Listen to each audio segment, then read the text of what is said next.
तो चलिए आज हम लोग क्या करते हैं, पिछली क्लास के अंदर ब्रायोफाइटा के जो सामान्य लक्षण थे, जनरल कैरेक्टर थे, उनको हम लोगों ने पढ़ा था। आज हम लोग चलेंगे रिप्रोडक्शन के बारे में पढ़ेंगे कि इनके अंदर लैंगिक अंग कौन कौन से होते हैं, किस तरीके के युग्मक बनते हैं, क्या प्लांट बॉडी होती है, किस तरीके से जनन होता है। तो सबसे पहला पॉइंट क्या है कि ब्रायोफाइटा के जो लैंगिक जनन होते हैं ये कैसे होते हैं, बहुकोशिकीय होते हैं और कवच युक्त होते हैं। कवच युक्त का मतलब जैकेटेड होते हैं। क्या होता है, सबसे पहली बार लिखेंगे ब्रायोफाइट के लैंगिक अंग बहुकोशिकीय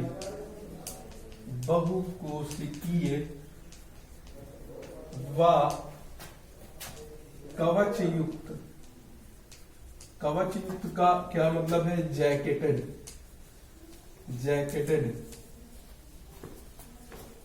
होते हैं और कवच युक्त होते हैं। अब एक बात और लिखना है, इनका कवच मृत कोशिका से बना होता है।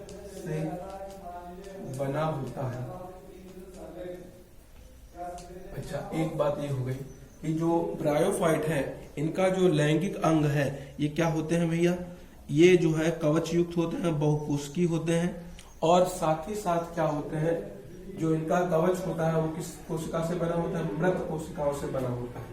दूसरी बात याद रखनी है, जो मादा लैंगिक अंग है, जो मेल सेक्स ऑर्गन है, मादा लैंगिक अंग है, उसे कहते हैं हम लोग एंथ्रीडियम। क्या कहते हैं भैया, एंथ्रीडियम कहते हैं। तो चलिए आगे लिखते हैं, नर होता है और एक मादा। तो जो नर लैंगिक अंग को एंथ्रीडियम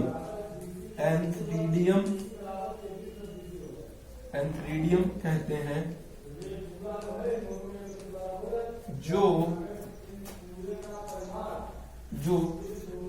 एंथ्राजॉइड यानी जो युग्मक होते हैं एंथ्रीडियम से क्या बनते हैं, एंथ्राजॉइड। और एंथ्राजॉइड क्या है, एक प्रकार का क्या है भाई, युग्मक है। और वो भी ऐसा युग्मक है जो बाइफ्लेजिलेट है। कैसा है, बाइफ्लेजिलेट का मतलब इसके अंदर दो कशाभिकाएं पाई जाएंगी, जो द्विकशाभिकी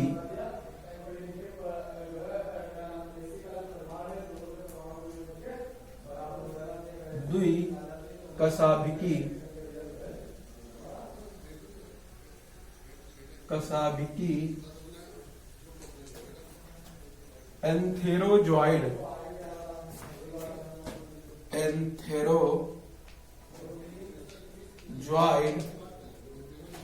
बनाते हैं। ये तो बात हो गई भाई किसकी, एंथेरोजॉइड बनाते हैं। ये नर लैंगिक अंग की बात हो गई। इसी तरह अच्छा मादा लैंगिक अंग है, तो मादा लैंगिक अंग को बोलते हैं आर्चीगोनियम। क्या कहेंगे भैया, आर्चीगोनियम। और जिस तरीके से एंथ्रीडियम बना रहा है द्विकशाभिकी क्या, एंथ्रेजॉइड, इसी तरह मादा लैंगिक अंग जो आर्चीगोनियम है ये क्या करता है, एक जो है फ्लास्क के आकार के शेप संरचना के अंदर क्या करती है, सिंगल एक क्या करती है, एक एग को निर्माण करती है। तो अगला पॉइंट रहेगा हमारा, मादा लैंगिक अंग को आर्चीगोनियम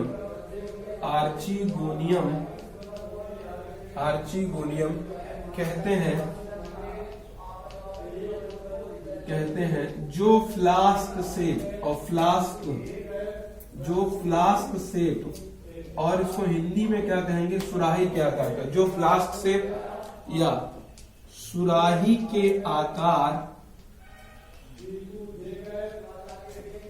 की संरचना में एक जिसे कहते हैं अंडाणु का निर्माण करता है, एक अंडाणु का निर्माण करता है, एक अंडाणु का निर्माण करता है। तो ये दो तीन बातें आनी यहाँ पर, मादा लैंगिक अंग को क्या कहेंगे, आर्चिगोनियम। ये फ्लास्क सुराही की तरह संरचना बनाता है जिसके अंदर क्या करता है, एक अंडाणु का क्या करेगा, निर्माण करता है। उसी के साथ हमने बताया कि जो हमारा नर जननांग है, नर जनन अंग को हम लोग क्या कहते हैं, एंथ्रीडियम कहते हैं। इतनी बात हम लोगों ने यहाँ पर लिख ली है। अब क्या करेंगे, आगे बढ़ेंगे, क्या होता है। अब यहाँ पर जो हमारा युग्मक है ये है एंथ्रेजॉइड, और जबकि जो हमारा मादा युग्मक है एक अंडाणु है। और बताया था इनको रिप्रोडक्शन के लिए जल की आवश्यकता होती है।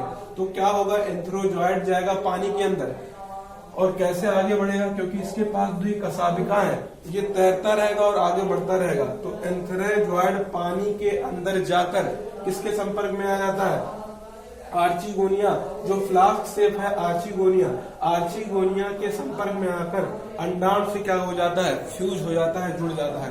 तो अगला पॉइंट लिखेंगे एंथ्रेजॉइड, एंथ्रेजॉइड पानी की सहायता से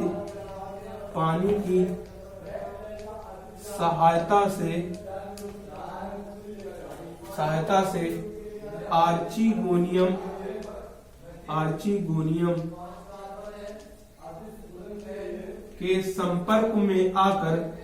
के संपर्क में आकर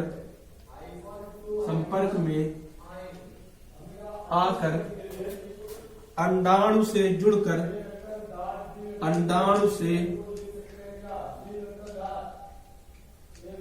जुड़कर युग्मनज जाइगोट का निर्माण करता है। जाइगोट का क्या करेगा भैया, निर्माण करता है। ये बात आपको क्या रखनी है, याद रखनी है, जाइगोट का क्या निर्माण करता है। चलिए एक बार इसको देखते हैं, स्क्रीनशॉट लेना है, स्क्रीनशॉट लीजिए, फिर आगे हम लोग बढ़े। तो एक बार ये देख लीजिए, आगे फिर बढ़ा जाए, या फिर इसको एक बार अच्छे तरीके से समझ लीजिए।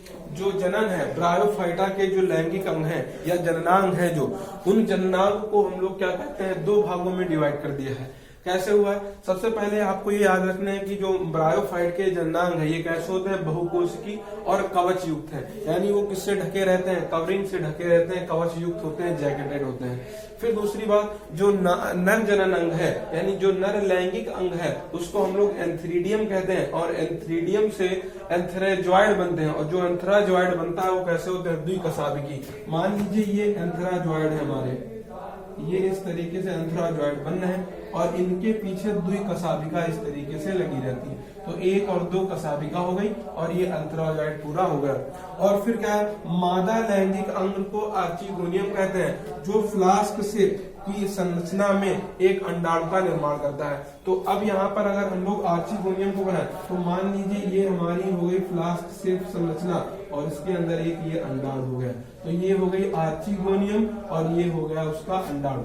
तो ये दो संरचना पाई जाती है। फिर क्या होता है, एंथ्रेजॉइड पानी की सतह से, क्योंकि ये पानी में तैर लेगा, क्योंकि इसके पूंछ पाई जा रही है, पानी की सतह से तैर कर कहाँ पर पहुंच जाता है, आर्चिगोनियम के संपर्क में आ जाएगा।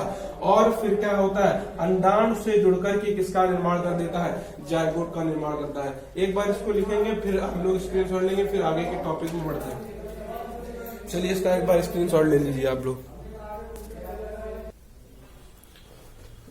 अब आगे बढ़ते हैं, इसको हटाते हैं हम लोग।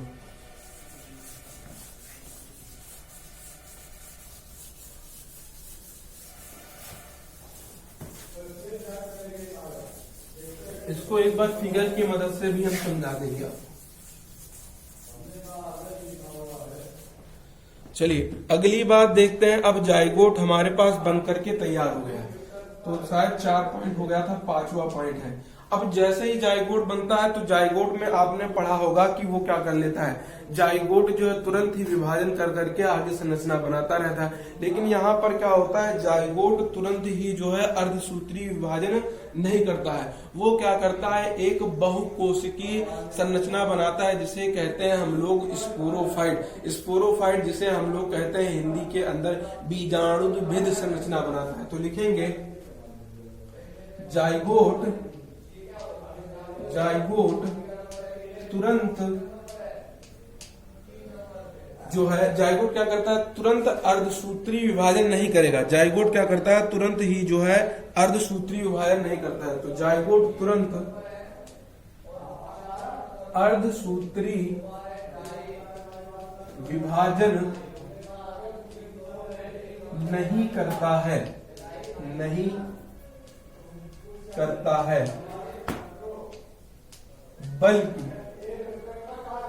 बल्कि क्या करता है, बल्कि एक बहुकोशिकीय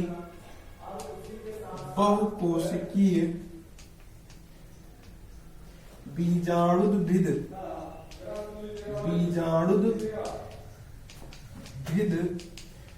2n कैसा होता है, ये द्विगुणित संरचना का निर्माण करता है, संरचना का निर्माण करता है, संरचना का निर्माण करता है। और ये संरचना किससे जुड़ी होती है, प्रकाश संश्लेषी युग्मकोद्भिद से। तो लिखेंगे ये बीजाणुद्भिद संरचना का निर्माण करता है जो, और ये है कैसा भैया, फ्री लिविंग नहीं है। फ्री लिविंग का मतलब है ये मुक्त रूप से नहीं रह सकता है। तो लिखेंगे यह मुक्त रूपी नहीं होता है, मुक्त रूपी नहीं होता है, बल्कि प्रकाश संश्लेषी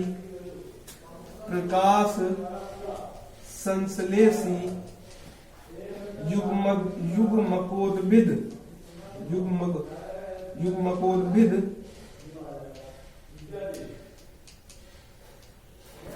से पोषण ग्रहण करता है। पोषण क्या करता है, ग्रहण करता है। अभी आपको हर एक बात समझ में आएगी, ग्रहण करता है। अगर यहाँ पर हम फोटो बना करके आपको समझाएं तो हल्का सा समझ में आएगा। मान लीजिए कि ये हमारा एंथ्राजॉइड है और एंथ्राजॉइड के पास द्विकशाभिका है और यहाँ पर जो है फ्लास्क शेप का आर्चिगोनियम है और इसके अंदर एक अंडाणु पाया जा रहा है। ये है एंथ्राजॉइड, ये है आर्चिगोनियम, इसके अंदर ये अंडाणु। ये पानी की मदद से कौन पहुंच गया, एंथ्राजॉइड यहाँ पर पहुंच गया। और जैसे ही ये अंदर पहुंचा तो इससे ये जुड़ करके जाइगोट का निर्माण कर दिया। और जाइगोट जब बना भैया तो जाइगोट ने अर्धसूत्री विभाजन नहीं किया बल्कि एक संरचना बना ली और उस संरचना को हमने नाम दे दिया, मान लीजिए इस तरीके से संरचना बनाई है। इस संरचना को हम लोगों ने नाम दे दिया बीजाणुद्भिद। और ये क्या होता है, 2n। तो बीजाणुद्भिद संरचना बनाता है, जाइगोट बनाता है। और ये जाइगोट देखिए किससे जुड़ा हुआ है, ये जो बीजाणुद्भिद संरचना है ये जुड़ी हुई है आर्चिगोनियम। और आर्चिगोनियम जो है ये किसका भाग है, युग्मकोद्भिद का भाग है। आर्चिगोनियम युग्मकोद्भिद का भाग है और ये होता है प्रकाश संश्लेषी, जबकि ये प्रकाश संश्लेषी जो है ये प्रकाश संश्लेषी नहीं होता है। आपको फिगर की मदद से अभी बढ़िया सा फिगर बना करके आपको समझाया जाएगा, लेकिन आपको इतनी बात यहाँ पर याद रखना है। फिर और आगे बढ़ेंगे, फिर हम लोग समझेंगे कि क्या बात है यहाँ पर, फिर और आगे देखा जाएगा क्या है। अब क्या होता है, इसी जो हमारा बीजाणुद्भिद बना है, अब आगे लिखते हैं, यहाँ पर जगह कम है तो लिखेंगे कि जो ये बीजाणुद्भिद है इसकी कुछ कोशिकाएं क्या करती हैं, अर्धसूत्री विभाजन के अंतर्गत जाती हैं और वहां से बीजाणु बनाती हैं और वो बीजाणु क्या करते हैं, नए युग्मकोद्भिद का निर्माण कर देते हैं। आगे आपको समझाया जाएगा, यहाँ पर लिखने की जगह कम है। देखिए अब क्या लिखेंगे, अगला पॉइंट 6 नंबर पर लिखेंगे, इस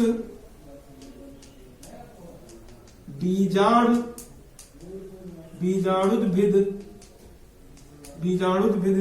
2n की कुछ कोशिकाएं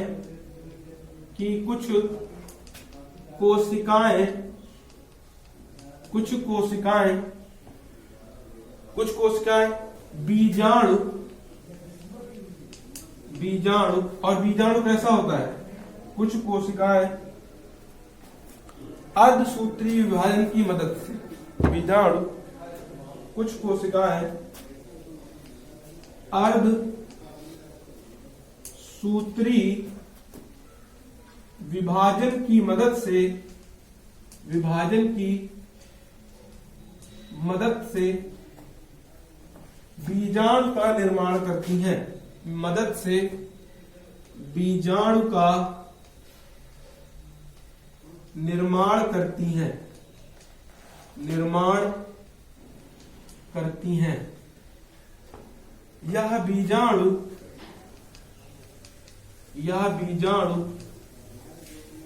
एक नए युग्मकोद्भिद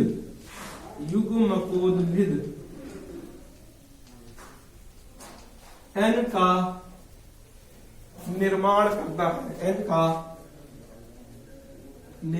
करता है। चलिए, इतनी बात हमारी हो गई जनन के बारे में। इसको फिर से हम लोग अच्छे से समझेंगे, फिर आगे बात होगी। तो सबसे पहले क्या किया कि जो हमारा युग्मकोद्भिद जो बीजाणुद्भिद बना है, बीजाणुद्भिद की कुछ कोशिकाएं क्या बनाती हैं, बीजाणु का निर्माण करती हैं। यही बीजाणु आगे चल करके एक नए युग्मकोद्भिद का निर्माण कर देता है। तो एक बार इसका पहले स्क्रीनशॉट ले लीजिए, फिर हम लोग आगे बढ़ेंगे भाई।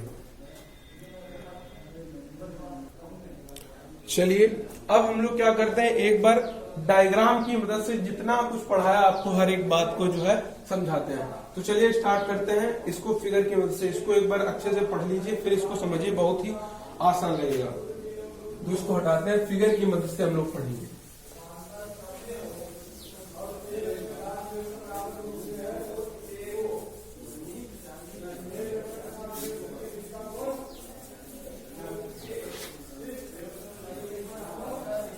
चलिए, अब हम लोग फिगर की मदद से देखते हैं। सबसे पहले हमारे पास है एक गैमेटोफाइट, और गैमेटोफाइट का मतलब जो मुख्य प्लांट बॉडी होती है वो युग्मकोद्भिद होती है। उसमें जड़ तना पत्ती नहीं पाई जाती है, लेकिन जड़ तना पत्ती के आकार की संरचना जरूर पाई जाती है। तो हमने ऐसे टेम्परेरी समझने के लिए बना लिया कि ये हमारा क्या है भाई, इसमें पत्ती के समान ये संरचना निकाल दी। ये है हमारा क्या, युग्मकोद्भिद है, और युग्मकोद्भिद होता है एन, युग्मकोद्भिद। ये क्या है हमारा युग्मकोद्भिद, आपको दिख रहा होगा अच्छे तरीके से। हाँ, तो ये युग्मकोद्भिद है, और इसी युग्मकोद्भिद के ऊपर जो है कहीं पर यहां पर एक देखिए सुराही की तरह संरचना बना दी जाए। ये सुराही बना दी, इसको कहते हैं हम लोग एंथ्रीडियम। एक होता है मेल वाले को कहते हैं एंथ्रीडियम, सुराही वाले को कहते हैं आर्चिगोनियम। अब इसको हम लोग बाहर बना लेते हैं। एंथ्रीडियम क्या करता है, आगे चल करके बनाता है एंथेराजॉइड, और इनके पास दो कशाभिका होते हैं, तो हमने नाम लिख दिया एंथेराजॉइड। और इस तरीके की संरचना को हम लोग कहते थे आर्चिगोनियम। इसके अंदर पाया जा रहा है क्या भैया, अंडाणु पाया जा रहा है। इसको क्या कह रहे हैं हम लोग, एग कह रहे हैं, एग। अब क्या हुआ कि ये एंथेराजॉइड किसकी मदद से भैया, पानी की मदद से, तो ये आ गया इसके अंदर, पानी की मदद से कांटेक्ट किया, और जैसे ही आगे बढ़ा तो ये और ये आपस में फ्यूज हुए, और इस क्रिया को कहते हैं निषेचन। और निषेचन की क्रिया के बाद आप सभी को पता है क्या बनता है, तो यहाँ पर ये वाला अंडाणु बदल गया किसके अंदर, जाइगोट के अंदर। तो ये बना दिया यहाँ पर जाइगोट, और सभी को पता है जाइगोट कैसा होता है भाई, 2n। एग कैसा होता है, n। एंथेराजॉइड कैसा होता है, n। अब यही जाइगोट क्या करता है, रिडक्शन डिवीजन नहीं करता है। और ये जाइगोट कहाँ पर पाया जा रहा है, यहाँ पर इस फ्लास्क के अंदर उपस्थित है, इस फ्लास्क के अंदर। और ये फ्लास्क कहाँ पर है, यहाँ पर है। और यही जाइगोट क्या करता है, धीरे धीरे जो है एक संरचना बनाता है। देखिए कैसे ये जाइगोट क्या करता है, एक इस तरीके से संरचना बनाने लगता है, और इस संरचना को कहते हैं बीजाणुद्भिद।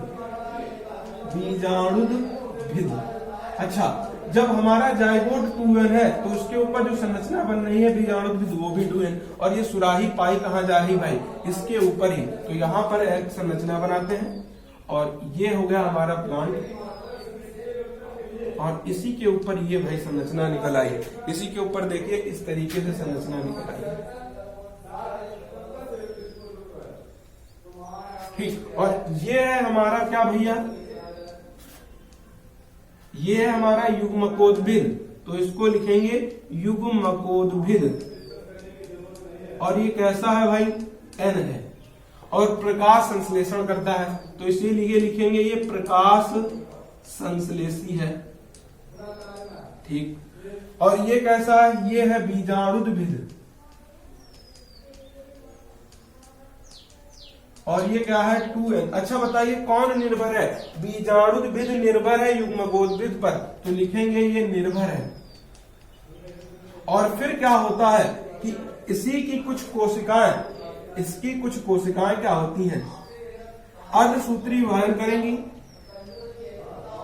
अर्धसूत्री विभाजन से यहां पर बनाती है स्पोर, और अर्धसूत्री विभाजन होता है तो हमेशा गुणसूत्र क्या हो जाते हैं, आधे, और जैसे ही आधे होते हैं, और यही जो बीजाणु है इन्हें क्या कहेंगे हम लोग, बीजाणु, और ये बीजाणु तुरंत ही बदल जाते हैं किसके अंदर, उग आते हैं, युग्मकोद्भिद का निर्माण कर देते हैं। तो इस तरीके से संरचना चलती है, यानी ब्रायोफाइटा के अंदर दो प्रकार के पौधे बनते हैं, एक बनता है युग्मकोद्भिद, एक बनता है बीजाणुद्भिद। लेकिन मुख्य पौधा कौन सा होता है, युग्मकोद्भिद वाला। और जो है क्यों युग्मकोद्भिद होता है, क्योंकि ये किसी के ऊपर निर्भर नहीं करता है। बीजाणुद्भिद देखिए यहाँ पर निर्भर कर रहा है, इसलिए जो है ये मुख्य प्लांट बॉडी है। चलिए इतनी बात आपको समझ में आ गई होगी, और ये पूरी जो संरचना हो गई ब्रायोफाइटा की हो गई।